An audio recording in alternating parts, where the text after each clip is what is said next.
Hello everyone, I'm finally back with a new video about Annihilus after the last one was such a success.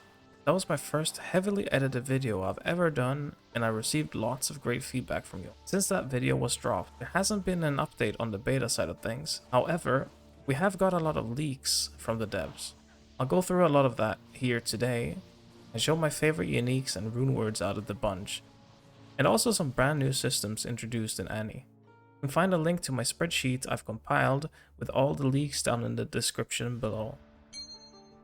The first item I'll showcase is Carrion Wind. This is just a fantastic ring for clearing as it spreads your poison to nearby enemies on kill. However, it halves the duration of your poisons on enemies. You would most definitely not use this for bossing.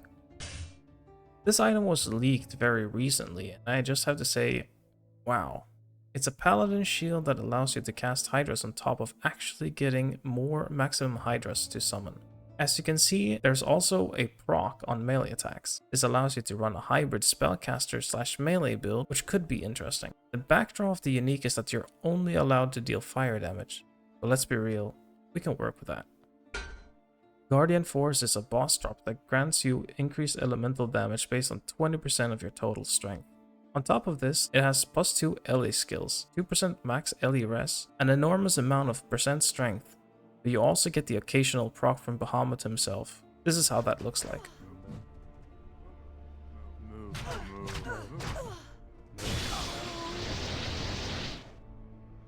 Headhunter's Glory might just be the single most interesting, or well, meme item you can find. It has a 20% chance to cast any skill on any of the class's skill trees. This could be really good as there's lots of buffs and debuffs you could get, but you could also not get anything of value at all.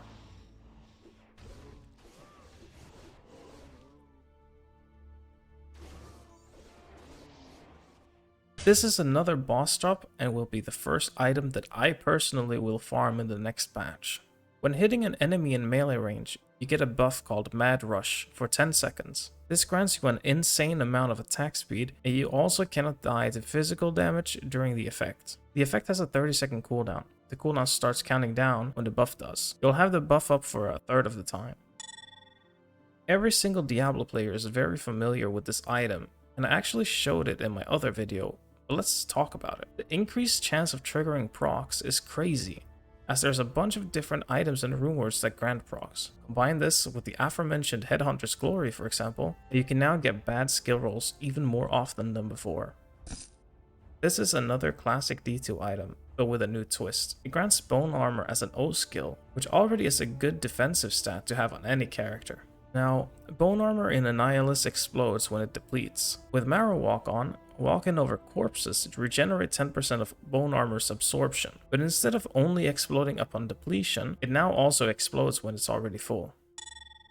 Now this is just a wicked item. It rolls +4 to any class skills, but it's the only amulet in the game with a socket. The color of the jewel that you socket in it decides what effect you get. On top of this, you also get the eventual proc, which you can see in this video.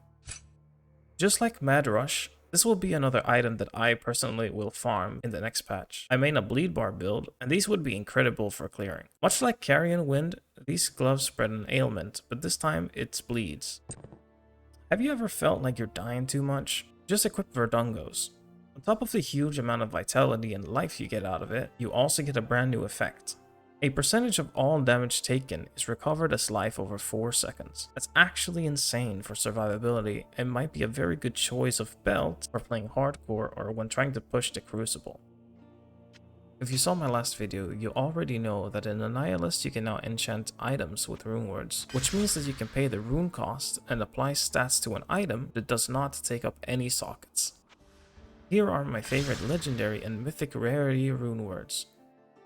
This is a cool one, as it grants a lot of attributes, especially strength. On top of that, you get a proc, chance to inflict burns, more damage against burning enemies, and you also become immune to burns.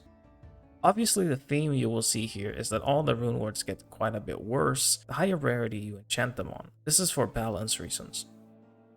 Exile is just an overall great paladin shield runeword and grants quite a big variety of stats, although it's mostly defensive. You get the Defiance aura on equip, 3% max fire and cold res, blessing of cold skill, and some other generic stats. This is a classic D2 rune word, and I just had to include it. If in a normal item, you get a free Oak Sage, which is a big deal. On top of that, all the other stats are quite impactful for the cost of the rune word. Keep in mind that all items in Annihilus have some form of implicit affix, which makes the normal items stronger than you're used to.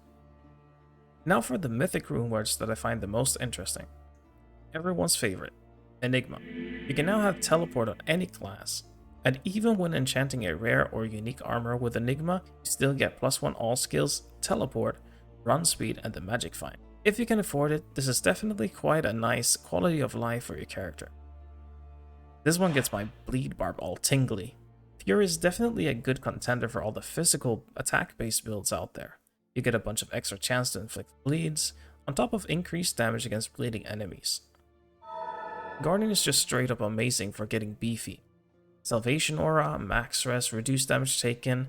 The only thing this lacks is offense, but that's something you can get elsewhere while Guardian carries your defenses. Now Phoenix is another cool one, as you can have this in shield or weapon, or both. This is actually quite interesting. Having the increased weapon damage on a shield is really good for sword and board builds. While also being fire based, you can most definitely figure out some cool stuff. Perhaps a fire battle mage sword or a fire vengeance paladin. Valor is a bit of a gamble, an expensive one at that. But if you're lucky, you might just hit the jackpot. A huge amount of life, up to +4 all skills on normal helmets, or a potential +2 on magic, rare, or unique. This is just a straight up great helm rune word. The last rune word I will showcase here is War. This is another contender for my bleed barb, as it has a lot of damage as well as physical pierce, which is a pretty good damage multiplier. If in a normal weapon, you can get War Banner and Battle Cry for free as O skills on other classes. Definitely great for a shapeshift druid. The Berserk proc is also insane, as Berserk grants you reduced damage taken, increased physical damage, and is quite a big AoE Nova skill based on your weapon damage. Alright, let's jump into all the new systems that they have for Annihilus coming in the new patch. Because breakpoints are way different in Annihilus, it's also a bit hard to exactly get how it works. To make it easier to understand, on your character sheet, you will find attacks and casts per second displayed. You'll instantly see the numbers update as you get more attack or cast speed. The new Aura Reserve system is something you might have seen in Path of Exile, but now we have it in Annie as well. Having this system means that, for example, a paladin could run up to 4 auras at the same time, depending on the reservation cost of said auras. There will be a fully functioning cast bar coming up. This makes playing the game much smoother if you're using multiple skills. The thing about Annihilus is that, since we don't have any synergies as vanilla Diablo 2 does, you have a much greater reason to go back and forth between different skills. This is also rewarded based on what skills, equipments, and nodes in the soul grid that you're using. This is the new crafting bench system. Just like in Path of Exile, this is another tool that will help you make your gear slightly better. Having this as an aid is basically band-aiding your item until you can eventually slam it or find something better. The mods you can craft on are definitely substantial, but still worse than the best affix tiers you can come across otherwise. Now, I really like showcasing this system to everyone I get the chance to. Because the game could at times get a bit messy with graphics and skill effects everywhere, the death recap would help you understand what actually killed you. This allows you to figure out where your lack in defense might be. There's been a couple of changes to some boss fights in the upcoming patch. These are the Bale and Duriel fights. Bale received some new skills and is a lot deadlier than before. In this video you can also see the tips system, which helps new players with every new mechanic that is introduced in the mod that doesn't otherwise exist in Diablo 2. The Duriel fight has a new mechanic where you have to dodge all the circles on the ground that are telegraphed. While Duriel is channeling the skill, he's temporarily stunned. As soon as the effect stops, Duriel will have a debuff for a short duration that makes him take 50% increased damage. Alright, so that was all I had to report on for today. If you're interested in even more updates, feel free to, again, check out my spreadsheet with all the leaks. You'll find the link in the description below. Don't forget to join the Annihilus Discord for updates on the eventual open beta and launch of the mod. If you'd like my content, I'd appreciate if you subscribe, like the video, and tell me if there's anything else you're interested in hearing about the mod.